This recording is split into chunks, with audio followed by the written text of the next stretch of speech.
Hello once again, all you lovely people out there in the land of YouTube. It's me, that gaming nerd John, and we're continuing our journey through 13 Sentinels Aegis Rim. We're back to the destruction sequences, which is always interesting. These particular missions are going to be kind of like the final set of missions, really, for the game. You kind of hit this point of the story now where you've seen a lot of the characters building up to fighting this final battle, and we'll start to see now a lot of the characters referring to kind of how long they've been fighting, and if you're paying attention to the timestamps, it's genuinely been a long time. So it's fascinating to see kind of how they're reacting to that fatigue, how they're reacting to kind of this unending horde of kaiju. We'll obviously be seeing kind of these last challenges really kicking the difficulty up a notch, and one of the ways they do that is also by introducing a new tier of enemies with their own kind of special unique set of abilities or enhanced stats, which present a pretty big challenge to the player on those harder difficulties. On the casual difficulty, it's really just like shock that they survive a hit from your weapons. You're like, oh, this is still alive. But we'll see how it goes. We're going to be kind of following the same format we had before, where I'll be doing 2 missions for each particular part of this. That way it's easier to just kind of break up and digest. So for today, we'll be having the first 2 missions from the 3rd area for the destruction sequences. Hope you're looking forward to the shenanigans to come.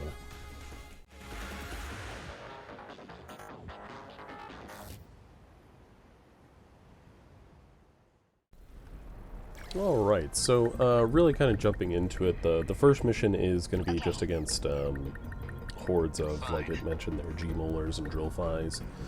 So not like the smallest little like horde type enemies, but like the weakest tier of enemy, really.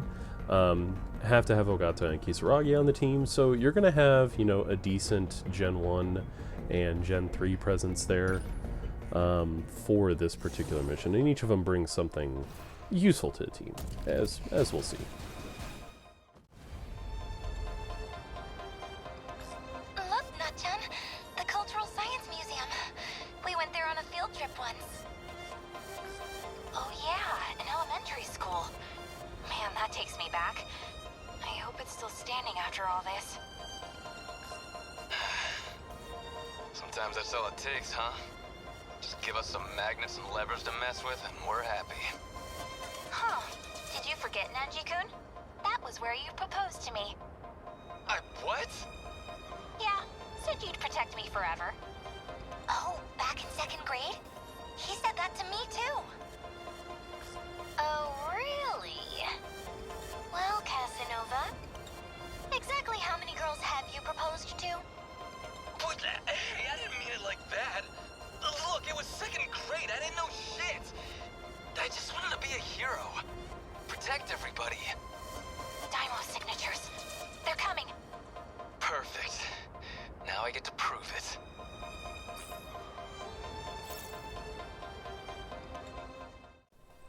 Oh, good old Nenji-kun with his silly antics and promising ladies to protect them forever. Yeah, so, you see, like, right off the bat, there's a wave of enemies already to the south. Mostly G-molars, nothing terribly serious, so Shinonome is going to really help to kind of clean that up. Double sentry turrets, as always, being super good.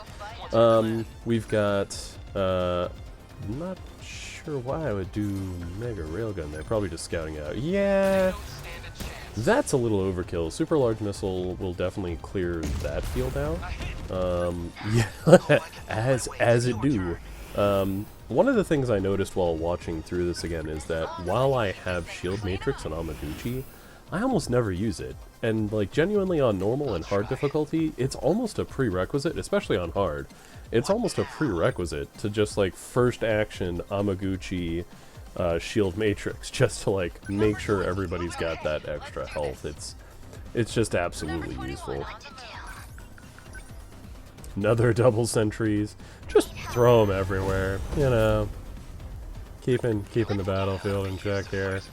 Yeah, and then Ogata having the EMP to lock down those flyers. Once again, even though it's not like a terror carrier or anything, just with that many of them, you want to make sure they're not making a beeline straight for the terminal. And it's such a quick action that he's able to just kind of spam it, just to keep them locked down, while things like the interceptors or the sentry turrets take care of it.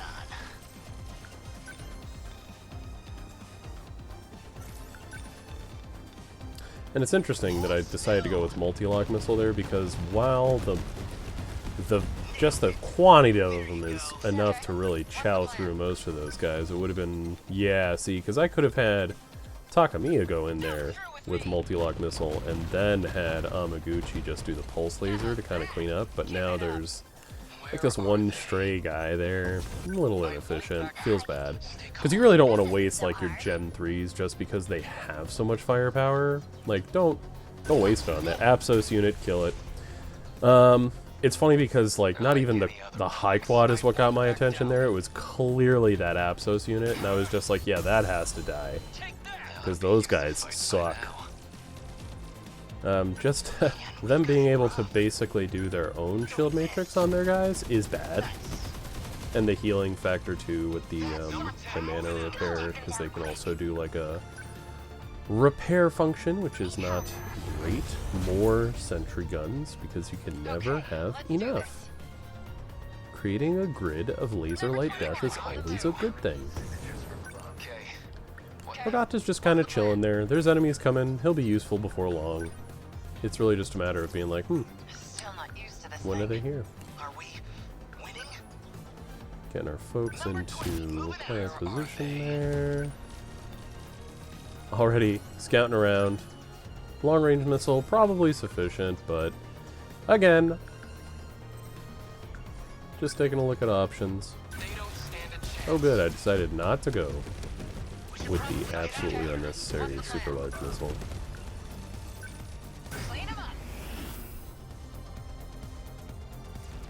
So, what's my next move? High quad, easy enough to take out. That anti-ground hunter missile will probably do the job there.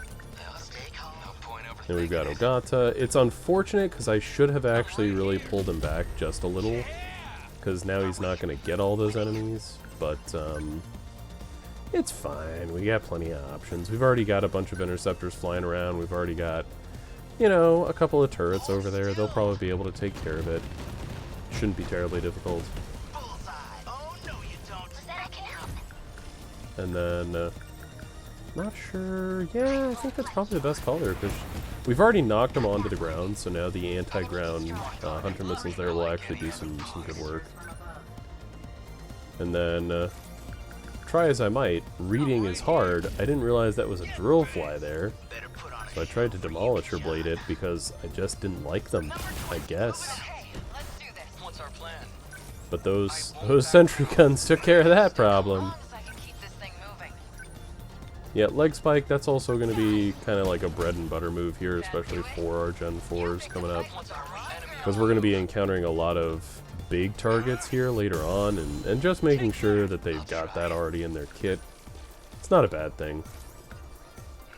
Sadly, Ogata just out of range, not able to really contribute here.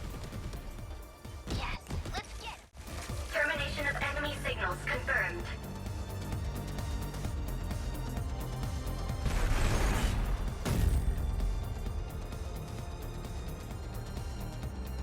Aegis activated.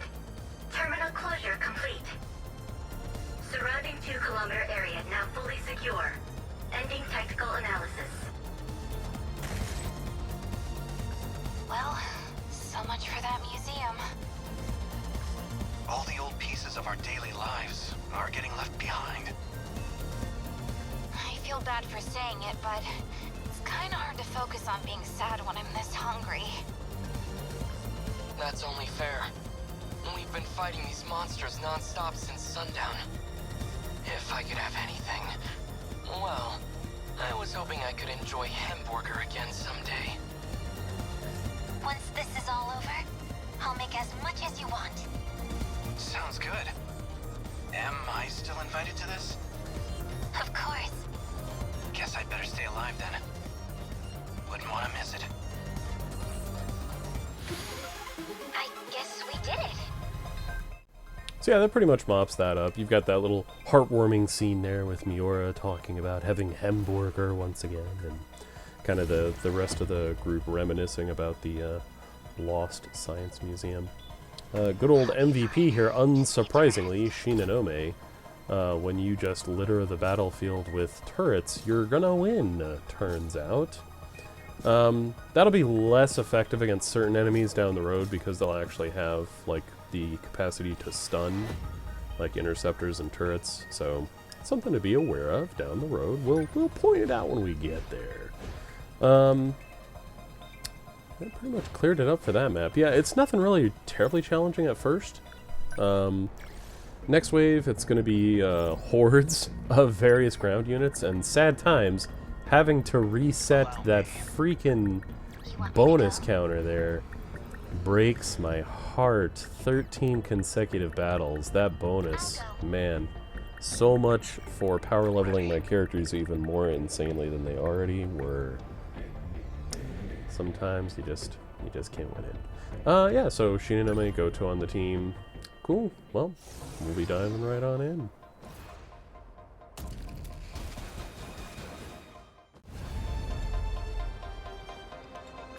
The D-forces already have us surrounded. We're pulling out all the stops here, but still. You think we can last until tomorrow afternoon? I know we can. I won't give up. I'll find a way. You're right. No point waiting around and moping about it. If you want to win, you'll have to fight for it. And I'm not about to let you take the lead. I won't lose either. I'm not scared of them. Yeah? Atta girl.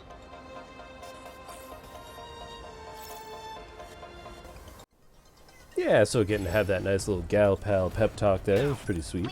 One of the enemy types in this particular battle returning is that lovely, basically evil Sentinel gladiator type. So that's fun. But we have Shinonome, so we win because turrets are awesome. Also, why not just toss Fuyusaka in there as well, because turrets are awesome. So getting the turrets set up there, as they mentioned at the beginning, you kind of start surrounded in this, and it's just wave after wave after wave after wave, as you'll see. So it's really just kind of reacting to those waves and handling them as they show up. Like, they give you a little bit of time before the first, like, massive set of waves come in, but you're starting off already with a number of challenges. So you've got Twin Tails, you've got Gladiators, you've got a High Quad, you've got G-Molars, Worker type super large missiles for super large problems. You just got a little bit of everything. And look at me trying to make tackle work. Ah, man. Still trying. Still trying. So they basically throw every type of ground unit at you at the beginning of this, with some minor exceptions, but it really is just like a can you handle all of these various things. And like right now I've got a gajillion missiles coming at the terminal, and it doesn't really bother me. That can be a problem on harder difficulty levels, but on casual it's just like, yeah, that's not gonna do that bad. I get a little bit of counter in here, so yeah, like the multi-rocket missile, that'll take care of it, as well as doing some chip damage on that G-Molar there. Then we've got leap attack, which will help. So one of the nice things is any of those attacks that move enemies disrupt their attack sequence. So like those Twin Tails, once they're set up in position, they can just keep firing missiles, but they have to get into position. So one of the best ways to counter them is something like leap attack, because leap attack also has that push factor to it. Multi-lock missile, also just solid, being able to take care of any of the like missiles that those Twin Tails are firing, as well as just being able to handle those problems. One of the few times I actually use the Guardian, because I figure just being able to distract, even if just for a little bit, that Gladiator is really going to help me out. And then just getting one last leap attack in to finish off those twin tails. Now the waves are starting to come in more. You can see, like, I've just finished wiping up the initial onslaught. And now everything else is going to start hitting. And so it's like, okay, well, might as well just get Sekigahara ready for the next wave coming in. Yeah, there's, like, I'm pretty sure that actually was the last enemy from the initial wave. And then moving Takamiya in for kind of handling this western quadrant. I've got my turret machines going, my turret factories. Now we see, like, the next waves coming in. So we got RPFs now. Hooray. But it's not going to be a huge issue because we've already gotten set up. Yeah, so like Sekigahara taking it out in one swift stroke. And then just kind of scanning the field here. Because now that we've cleared those problems, we can handle these waves as they come in. If we hadn't been able to handle them quickly enough, you can see how this could turn into a pretty bad situation pretty quickly. Because if you've got, you know, gladiators and high quads and twin tails and all of these units, like it's a diverse combat group. So it's basically, you know, mixed arms. It's able to accomplish its tasks because they've you know, diversified their forces, which is kind of like a neat little, you know, military concept there, where it's like, oh, now the kaiju are really trying, because now it's not like one type of unit, it's all of them.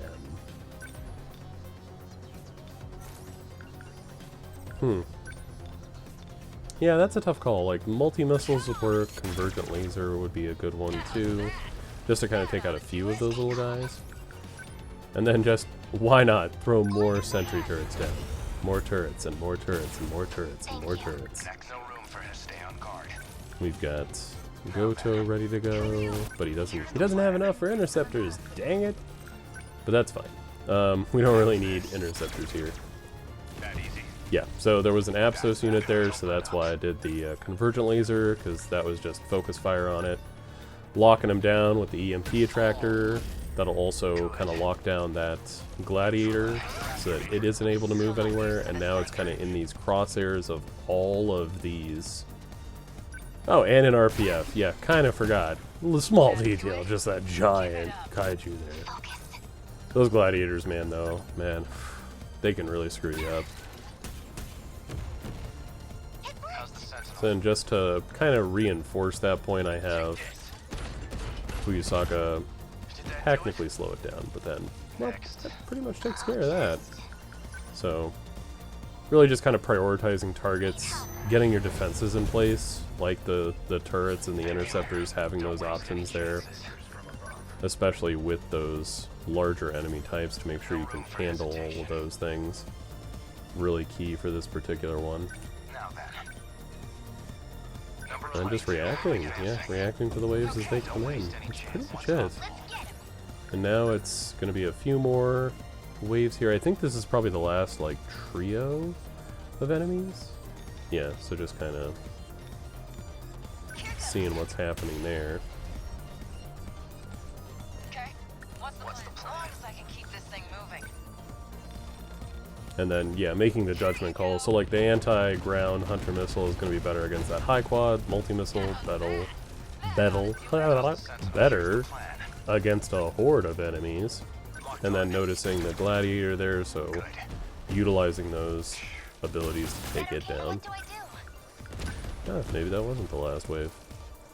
I'm always trying to recall, like, because it's been a minute since I've done it. Trying to recall when those waves end, because you don't have to necessarily fight every wave, as we've talked about before. You have to fight like those key waves, and then make sure that you don't have anything kind of on screen, and the game will just end the combat for you. Getting a couple more sentry guns out, because I feel pretty confident looking at the map that this is actually the last wave. So just being able to knock everything out with this, do the trick. Termination of enemy signals confirmed.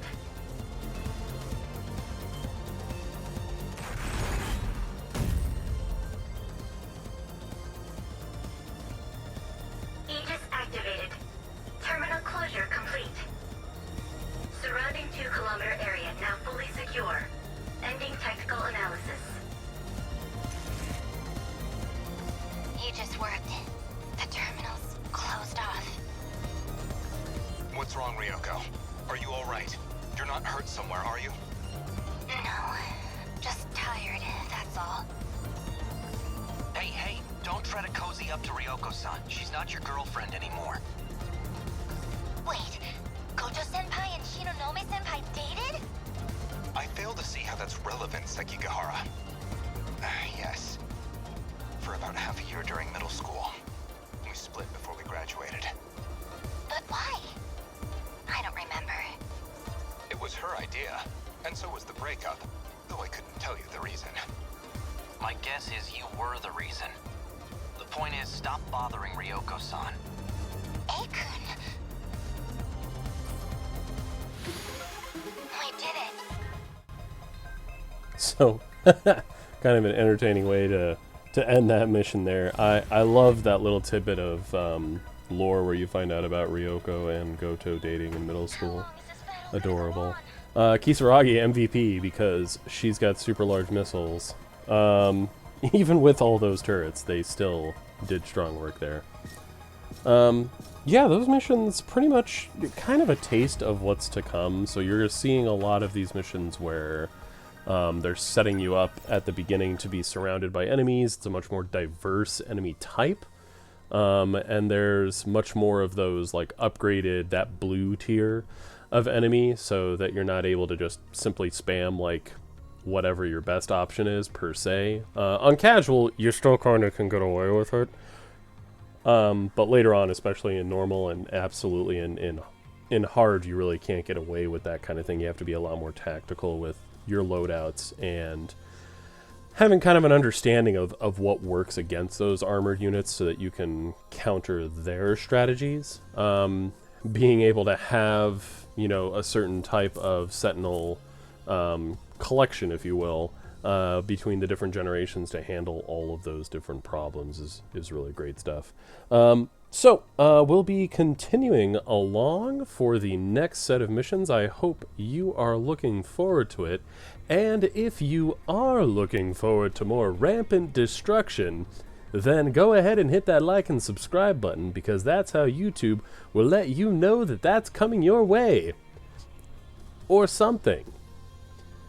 Thanks for watching. I hope you enjoy. I hope you're looking forward to the next one. And, as always, my friends, take it easy.